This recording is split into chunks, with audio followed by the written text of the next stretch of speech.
এভাবে মাথাটাকে মাসাহ করলেন একদম গায়ের নিচ পর্যন্ত। এই কাজটা আরও একবার করলেন, আরও একবার করলেন, মানে 3 বার করলেন। এরপর আয়াতুল কুরসি পড়লেন, সূরা বাকারার শেষের 2টা বা 3টা আয়াত পড়লেন, যদি সম্ভব হয় সূরা মুলকটা পড়লেন। ওটা পড়ছেন না, ঠিক আছে, 33 বার সুবহানাল্লাহ, 33 বার আলহামদুলিল্লাহ, 34 বার আল্লাহু আকবার পড়লেন। পরে ডান দিকে কাত হলেন, হাতটাকে গালের নিচে রাখলেন, রেখে বললেন আল্লাহুম্মা বিইসমিকা আমুতু ওয়া আহইয়া। কি বললেন? আল্লাহুম্মা বিইসমিকা আমুতু ওয়া আহইয়া। আচ্ছা, কিচ্ছু পারেন না, এত কিছুই পারলেন না, শুধু ডান দিকে কাত হয়ে এখানে গালের নিচে হাত রেখে বললেন আল্লাহুম্মা বিইসমিকা আমুতু ওয়া আহইয়া। এখন আপনি 4 ঘন্টা, 4.5 ঘন্টা, 5 ঘন্টা, 6 ঘন্টা ঘুমালেন। এই যে সময়টুকু ঘুমিয়ে আছেন আপনি, বিশ্বাস করেন এই ঘুমানোর কারণে আপনার আমলনামায় নেকি লেখা হবে। ঠিক এভাবেই জীবনের প্রত্যেকটা কাজকে ইবাদতে পরিণত করা সম্ভব যদি আমরা একটা সূত্র মেনে চলি। সূত্র হচ্ছে 2টা। কয়টা? 2টা। 1, সেই কাজটা হবে আল্লাহর সন্তুষ্টির জন্যে। কার জন্যে? আল্লাহর সন্তুষ্টির জন্যে। আর 2, সেই কাজটা হতে হবে আমাদের প্রিয় নবী মুহাম্মদ রাসূলুল্লাহ সাল্লাল্লাহু আলাইহি ওয়াসাল্লামের তরিকা বা সুন্নত মোতাবেক। ব্যাস, শেষ। এভাবে আপনি জীবনের যে কোনো কাজ ইবাদত বানাতে পারেন। ইবাদত। ঘুম থেকে উঠেছেন, ইস্তেঞ্জা করতে যাবেন, বাথরুমে ঢুকলেন, গান গাওয়া শুরু করলেন, সাদা সাদা কালা কালা, হ্যাঁ, গান গায় মানুষ এখন বাথরুমে। মাঝে মাঝে আমরা সফর করি, একটা বাথরুমে ঢুকে দেখি পাশের বাথরুম থেকে গান আসছে। এরকম হয়নি কখনো? ফেস করেন নাই? আচ্ছা, তো কোনো নেকি নাই, নেকি আছে? উল্টা শয়তান ধরবে ওখানে। কি ধরবে? জিন শয়তান ধরবে, কারণ জিন শয়তান ওখানে থাকে। কিন্তু দুষ্ট জিন কোথায় থাকে? বাথরুমে থাকে। এই যে আমরা বলি আল্লাহুম্মা ইন্নী আউযু বিকা মিনাল খুবসি ওয়াল খাবাইস, এটা কিন্তু দুষ্ট জিন এবং মহিলা জিন বোঝায় আর কি। ঠিক আছে, এক পুরুষবাচক, এক স্ত্রীবাচক। তো তার মানে জিনদের মধ্যেও পুরুষ মহিলা আছে, জিনদের মধ্যে বংশবৃদ্ধি হয়। ঠিক আছে, ইবলিস সম্পর্কে সূরা কাহফে আল্লাহ পাক বলেছেন কানা মিনাল জিন, সে ছিল জিনদের একজন। ফাসাকা আন আমরি রাব্বি, সে তার রবের আদেশ লঙ্ঘন করে ফাসাকি করেছিল। ঠিক আছে, তো ওদের মধ্যে বংশবৃদ্ধি হয়। এখন বাথরুমে গিয়ে যদি এগুলো না করে বাম পা দিয়ে ঢোকেন, ঢোকার সময় বলেন বিসমিল্লাহ আল্লাহুম্মা ইন্নী আউযু বিকা মিনাল খুবসি ওয়াল খাবাইস, বসলেন, এবং বাম পায়ে, এই যে পায়ে আমি ব্যথা বলছি, যে বাম পায়ে ভর দিয়ে বসতে হয়। কোন পায়ে? আচ্ছা, এখন ইংলিশ টয়লেটের মধ্যে এখন বসেন বাম পায়ে ভর দিয়ে, কেমন করে বসবেন বলেন? আমি বলি, কিছু মনে করেন না, আমি বলি কি, আমরা প্রত্যেক দিন নামাজে বলি, সবাই বলি, ইমাম মুক্তাদি সবাই বলি গায়রিল মাগদুবি আলাইহিম ওয়ালাদ-দাল্লিন। মনে আছে? এখানে নবীজিকে প্রশ্ন করা হচ্ছে, ইয়া রাসূলুল্লাহ, মাগদুব কারা, দল্লিন কারা? আমরা যে বলি নামাজে আল্লাহ আমাকে মাগদুবের পথ থেকে বাঁচাও, দল্লিনের পথ থেকে বাঁচাও, ইহদিনাস সিরাতাল মুস্তাকিম, সরল পথ দেখাও। তো ইয়া রাসূলুল্লাহ সাল্লাল্লাহু আলাইহি ওয়াসাল্লাম, এই মাগদুব কারা আর দল্লিন কারা? নবীজি বলছেন, এক বাক্যে বলছেন, শোনো, আল মাগদুব হচ্ছে হুমুল ইহুদি, তারা হচ্ছে ইহুদি জাতি। কারা? ইহুদিরা কোথায় আছে এখন? হ্যাঁ, নামটা মনে থাকবে তো? আচ্ছা, ও কিন্তু এখন শক্তিশালী, আর ওরাই কিন্তু দাজ্জালকে অনুসরণ করবে, এটা মাথায় রাখেন। আচ্ছা, আর অনেকদিন বলছে দাজ্জাল বিশ্ব শাসন করবে, মানে কি, বিশ্বের প্রত্যেকটা ডিপার্টমেন্ট শাসন করবে। বিশ্বের প্রত্যেকটা department, politics, economics, finance, world affairs, আপনার মিডিয়া, প্রযুক্তি এবং অস্ত্রশস্ত্র, সব কিছু ওর নখদর্পণ থাকবে। সব কিছু না হলে সে বিশ্ব শাসন করতে পারবে না, সম্ভব না। কেউ যদি বিশ্বের অর্থনীতি নিয়ন্ত্রণ করতে না পারে, সে কি বিশ্ব শাসন করতে পারবে? এই শ্রীলঙ্কা কি বিশ্ব শাসন করতে পারবে? পাকিস্তান পারবে? পাকিস্তান কয়দিন পর দেউলিয়া হয়ে যাবে। পাকিস্তান কয়দিন পর কি হবে? দেউলিয়া হয়ে যাবে। হ্যাঁ, ওদেরকে দেখে যদি আমরা শিক্ষা না নেই, তাহলে আমাদের কপালও খারাপই আছে। ওইটা বললাম, ওদেরকে দেখে যদি আমরা শিক্ষা না নেই, তাহলে আমাদের খরিও তো খারাপ আছে। আল্লাহ হেফাজত করুন বলে আমিন। তো যেটা বলছিলাম, বিশ্ব শাসন করতে হলে বিশ্বের সব ডিপার্টমেন্ট শাসন করতে হবে, কি হবে না? হবে। এখন আমরা সূরা ফাতিহায় পড়ি গায়রিল মাগদুবি আলাইহিম, আল্লাহ তুমি আমাদেরকে ইহুদিদের পথ থেকে বাঁচাও। ওয়ালাদ-দাল্লিন, দল্লিন মানে নবীজি বলছেন হুমুন নাসারা, তারা হলো ওই নাসারা বা খ্রিস্টান জাতি যারা বলে যে আল্লাহর সন্তান আছে। বলে না, আল্লাহ পাকের সন্তান আছে? আমরা কি বলি? লাম ইয়ালিদ, তিনি কাউকে জন্ম দেননি, কারো কাছ থেকে জন্ম কিন্তু এই যে 200-300 কোটি খ্রিস্টান বলছে যে আল্লাহর সন্তান আছে, নাউযুবিল্লাহ। এই জন্য ওরা দল্লিন, পথভ্রষ্ট। দল্লিন মানে কি? পথভ্রষ্ট। তো নবীজি স্পষ্ট বলছেন যে গায়রুল মাগদুবি আলাইহিম ওয়ালাদ-দাল্লিন। এখানে মাগদুব আর দল্লিন মানে হচ্ছে, মাগদুব হলো ইহুদিরা গজবপ্রাপ্ত, আর দল্লিন হচ্ছে নাসারা বা খ্রিস্টানরা। এখন আপনার সাথে আমার কথা, আপনাদের সাথে আমার কথা, আমাদের পলিটিক্স থেকে শুরু করে বাথরুমের কমোড পর্যন্ত, ঠিক আছে, আইন কানুন থেকে শুরু করে আমাদের চেহারা সুরত পর্যন্ত, আমাদের পোশাক পরিচ্ছদ থেকে শুরু করে অর্থনীতি, পরিবার, সব কিছু, এই সব কিছু ওই দুই জাতির অনুসরণে গড়ে উঠেছে। এটাই সবচেয়ে বড় আফসোসের কথা আমাদের, সবচেয়ে বড় আফসোস। বাথরুমটাও নিজের মতো করতে পারলাম না, ঠিক আছে। এই যে দেখবেন কমোডে কি বাম পায়ে ভর দিয়ে বসা যাবে? আচ্ছা, ওইখানে কাপড় কি পবিত্র রাখা যাবে? কিভাবে ইউজ করে আমি এখনো বুঝি না, কেমন করে ইউজ করে, ঠিক আছে। আরো নতুন পদ্ধতি আসছে, এটা শুনলে আরো হাসবে। বিভিন্ন জায়গায় যাওয়া হয়, আলহামদুলিল্লাহ। আল্লাহ বলেছেন সিরু ফিল আরদ, জমিনে বিচরণ করো। আল্লাহ বলেছেন কোরআনে সিরু ফিল আরদ, তোমরা জমিনে ঘুরে দেখো। ফানজুর কাইফা কানা আকিবাতুল মুকাদ্দিবিন, দেখো যে আল্লাহকে যারা মিথ্যা প্রতিপন্ন করেছে, আল্লাহর সাথে সীমা লঙ্ঘন করছে, ওদের কি পরিণত হয়েছে। দেখলাম যে এখন ইংলিশ টয়লেটও গায়ে এখন দিয়ে রাখছে কিছু কিছু বাটি। কি দিয়ে রাখছে? ছোট ছোট টুকরা দিয়ে আছে প্লাস্টিকের এবং হ্যাঁ সিরামিক্সের মনে হয়।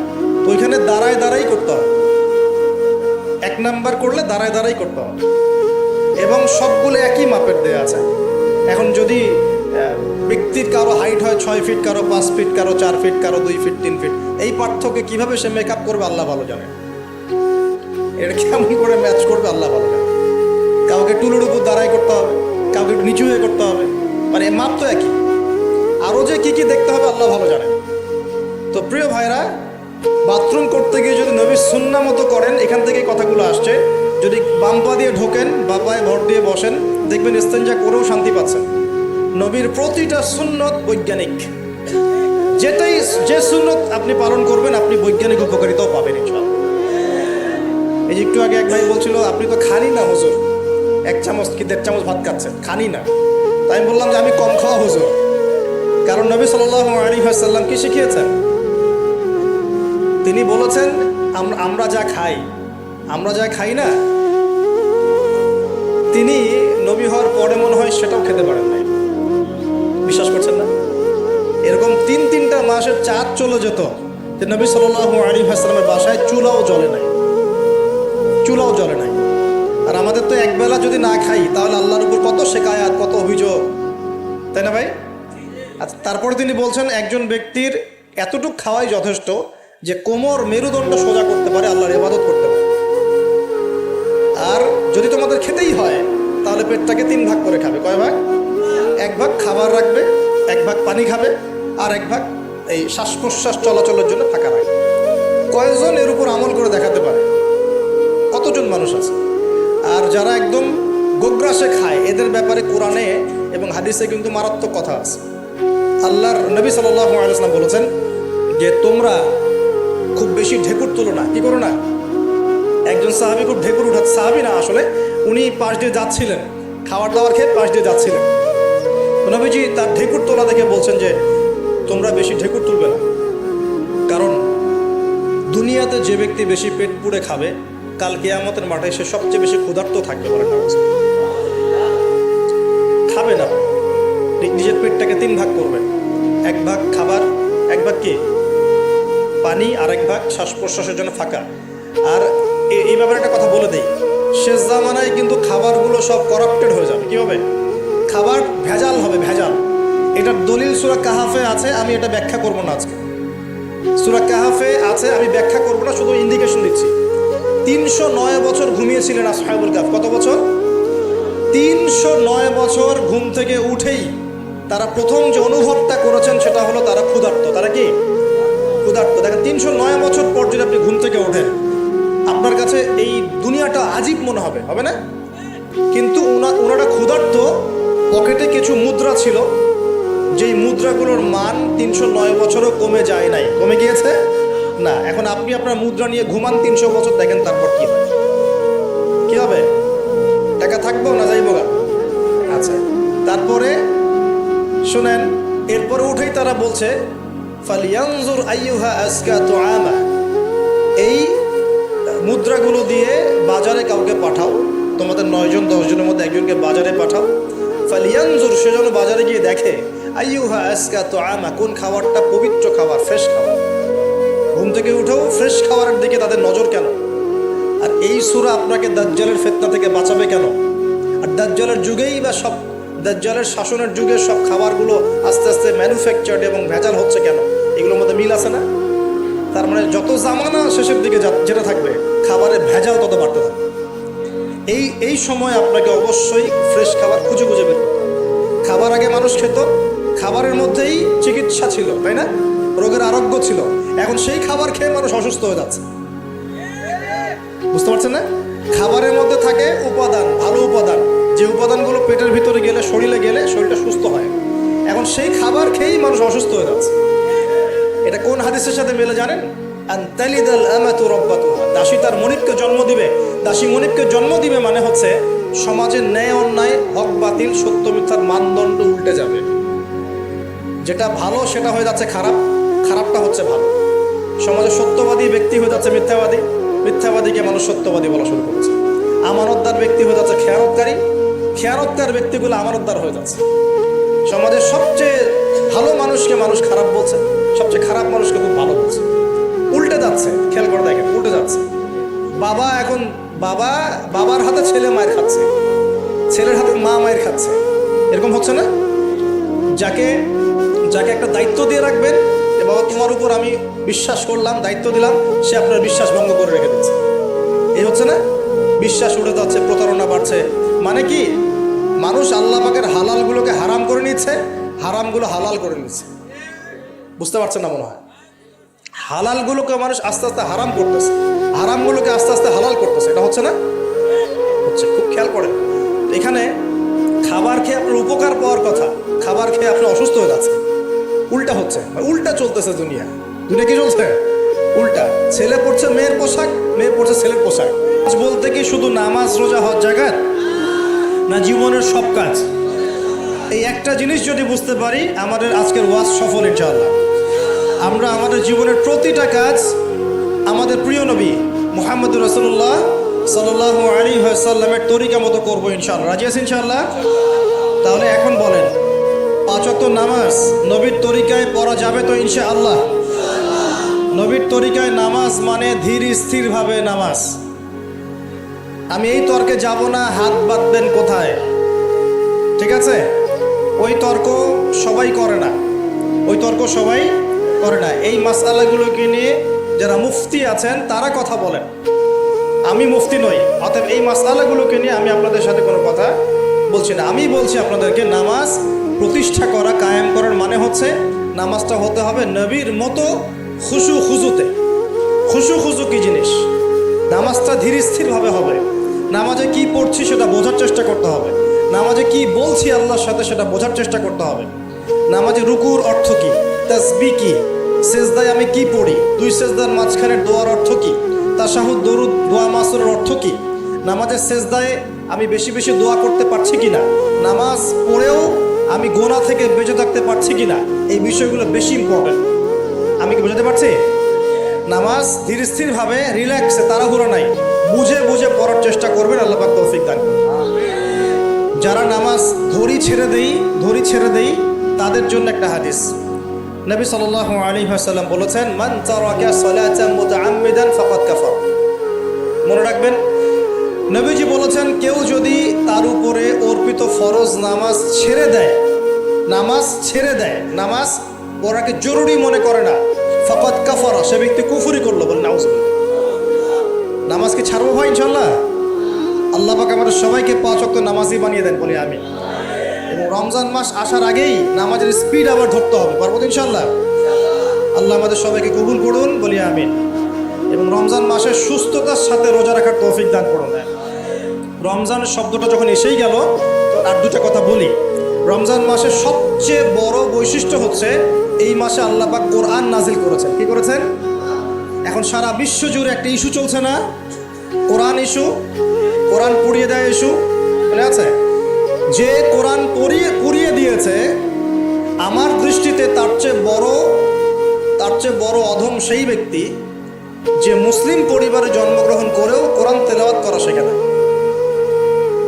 হয়তো আমার কথা বুঝতে পারছেন। কোরআন একজন পুড়িয়ে দিয়েছে, যদি আমার ক্ষমতা থাকতো ওর গর্দান নামাই দিতাম, কিন্তু তার চেয়েও বড় অপরাধী আমার কাছে আছে, আমাদের চোখে আছে। কে? যে মুসলিম পরিবারে 20-30-40 বছর থেকে আছে, মুসলিম সমাজে মুসলিম পরিবারে নামাজে যায়, ইমামদেরকে চেনে, আলেমদের সাথে সম্পর্ক আছে, এরপরেও সে কোরআন তেলাওয়াত করতে পারে না। এ বড় অপরাধী আমার কাছে। কে বড় অপরাধী? এটা লজ্জার না? একটা মুসলিম পরিবারের থেকে আমি কোরআন তেলাওয়াত করতে জানবো না, লজ্জার না? নাকি আপনারা সেই সব শায়েখ হতে যাচ্ছেন যে কোরআন তেলাওয়াতও করতে জানে না, বাহাসের জন্য ডাকে মানুষকে? দেখেন নাই এরকম আছে না? মনে হয় যেভাবে ইসলাম পালন করা যাবে। ইসলামের জ্ঞান অর্জনের প্রথম ধাপটাই হচ্ছে বিশুদ্ধ করে কোরআন তেলাওয়াত করা শিখা। প্রথম ধাপ কি? আগে বিশুদ্ধ করে কোরআন তেলাওয়াত করা শিখতে হবে। এরপরে আসবে কোরআন হিফসের ব্যাপার, আরবি ব্যাকরণ শেখার ব্যাপার, কোরআনের তাফসীর করার ব্যাপার, হাদিসের ইবারত পড়ার যোগ্যতা অর্জন করা। আস্তে আস্তে আকীদা পড়বে, উসুলের বই পড়বে, ফিকহের বই পড়বে, তারপর এই যে আপনার কুতুবে সিত্তা পড়ে শেষ করবে। তারপরে গিয়ে সে মাশাআল্লাহ একজন দাঈ, আলেম, মুফতি এগুলো হচ্ছে, আলহামদুলিল্লাহ। তো শুরুটা কোত্থেকে হচ্ছে? শুরুটা কোত্থেকে? কোরআন বিশুদ্ধ করে তেলাওয়াত করা। এই শুরুটাই যদি আমাদের ঠিক না হয়, তাহলে কি কোরআন ঘরে রেখে খালি চুমু খেলে হবে? কোরআন কি খালি চুমু খাওয়ার জন্যে? কোরআন থেকে তাবিজ লেখার জন্যে? কোরআন বাবা মারা গেলে কোরআন তেলাওয়াত করবো এই জন্যে? 40 দিন কোরআন তেলাওয়াত করবো এই জন্যে? কেউ মারা গেল, ব্যাস আমরা কোরআন দিয়ে একটা মাহফিল করে দিলাম, ব্যাস সব হয়ে গেল? আস্তাগফিরুল্লাহ। আল্লাহ পাক আমাদের সবাইকে যেন কোরআন তেলাওয়াত শেখার তৌফিক দান করেন। একটা চ্যালেঞ্জ গ্রহণ করেন যে আমি নিজে কোরআন তেলাওয়াত করা শিখবো, আরো 10 জনকে শিখাবো ইনশাআল্লাহ। পারা যাবে না? যদি এই একজন প্রত্যেকে যদি নিজে শিখি আর প্রত্যেকে যদি 10 জন করে শিখাতে পারি, শোনেন, প্রত্যেকে যদি নিজে শিখি এবং নিজ নিজ পরিবার বা নিজের আমার আন্ডারে যারা আছে, মনে করেন আপনি একজন একটা গার্মেন্টসের মালিক, আপনার আন্ডারে অনেক মানুষ চাকরি করে না? নিজে নামাজ পড়লেন, নিজে কোরআন তেলাওয়াত করা শিখলেন, আপনি যদি তাদেরকে নৈশকালীন কোরআন শেখান, সবার নেকি আপনি পাচ্ছেন না? আপনার পরিবার আছে, পরিবারে আপনি নামাজ পড়েন, এখন আপনি কোরআন তেলাওয়াত করতে জানেন, এখন আপনার মা, বোন, স্ত্রী, সন্তানদেরকে আপনি শেখালেন, এই পুরো পরিবারটা কোরআনওয়ালা হলো না? একটা সমাজের দায়িত্বশীল আমি। হ্যাঁ, চেয়ারম্যান সাহেব মনে করেন বললেন যে আমি নামাজ পড়ি, আমি কোরআন তেলাওয়াত করতে জানি, আমি এলাকার সব মানুষকে কোরআন তেলাওয়াত করা শেখাবো ইনশাআল্লাহ। পারা যাবে না? এভাবে যদি সবাই দায়িত্ব নেই, আমার বিশ্বাস 10 বছরের মধ্যে বাংলাদেশের 16 কোটি মানুষকে কোরআন শেখানো যাবে। ওই দিন আর স্লোগান তুলতে হবে না যে আল কোরআনের আলো ঘরে ঘরে জ্বালো, অটোমেটিকলি সবার ঘরে কোরআন জ্বলে যাবে। জ্বালবে না? এই কাজটা না করে খালি স্লোগান দিলে কাজ হবে? বলেন তো কাজ হবে? এই যে একটা আয়াতই বললাম, গায়রুল মাগদুবি আলাইহিম ওয়ালাদ-দাল্লিন, এখন তো বুঝলেন আয়াতের অর্থ কি? আল্লাহর রাসূল আমাদেরকে বলছেন তোমরা ইহুদিদের পথ অনুসরণ করো না, তোমরা নাসারাদের পথ অনুসরণ করো না। কিন্তু বাস্তবতা হচ্ছে আমার সব ক্ষেত্রেই ওদের আদর্শেই চলছে না? আপনার বিয়ে শাদী, বিয়ের আগের অনুষ্ঠান, গায়ে হলুদ, আপনার পরিবার, আপনি যে মিডিয়াগুলো দেখছেন সেই মিডিয়াগুলা, হ্যাঁ, আপনার পলিটিক্যাল সিস্টেম, সুদভিত্তিক অর্থনৈতিক সিস্টেম, তারপরে আপনার কি বলবো, দেহের পোশাক পরিচ্ছদ, লেবাস, পোশাক, চেহারা, সুরত, সব কিছু ওদের মতো না? আমি তো দেখালাম, এমনকি বাথরুমের কমোড পর্যন্ত ওদের মতোই, তাই না? তো এখন এই একটা আয়াত বুঝলেই আপনি বুঝতে পারছেন যে আসলে সব উল্টা চলছে। এখন যদি পুরো কোরআনটা বুঝতে পারি, পুরো কোরআনের 6236টা আয়াতই বুঝতে পারি, তাহলে সমাজটা পরিবর্তন হতে সময় লাগবে। এই কারণেই তো কোরআন থেকে দূরে সরানোর জন্য এত পায়তারা চলছে। মানুষ চাচ্ছে, এক শ্রেণীর মানুষ চাচ্ছে বিশ্বের যে মুসলিমরা যেন কোরআন থেকে দূরে সরে যায়। তারা জানে যদি আমরা কোরআন থেকে দূরে সরে যাই, আমাদেরকে শাসন করা সহজ হবে। ওই পশ্চিমারা আমাদেরকে শাসন সহজেই করতে পারবে। আর আমরা যদি কোরআনকে আঁকড়ে ধরি, ওদের বাপেরও ক্ষমতা নেই আমাদেরকে শাসন করে, ইনশাআল্লাহ। বরং আমরা ওদেরকে শাসন করবো ইনশাআল্লাহ। আমরা করি নাই মনে করছেন? 1200 বছর করেছি। কত বছর? বিশ্বাস করছেন না? ইতিহাস পড়েন, নবী সাল্লাল্লাহু আলাইহি ওয়াসাল্লামের যুগ থেকে শুরু করে এই তো 1914 সাল পর্যন্ত আমরা সারা বিশ্ব শাসন করেছিলাম। মনে হচ্ছে গাল গল্প। এখন বিগত 70, 80, 100 বছরে আপনার কাছে মনে হচ্ছে যে শক্তি তো সব ওদের হাতে চলে গেছে, আমাদের হাতে নাই। ইনশাআল্লাহ তাআলা আবার ফিরে আসবে ইনশাআল্লাহ। তবে ওই যে বললাম এমনি এমনি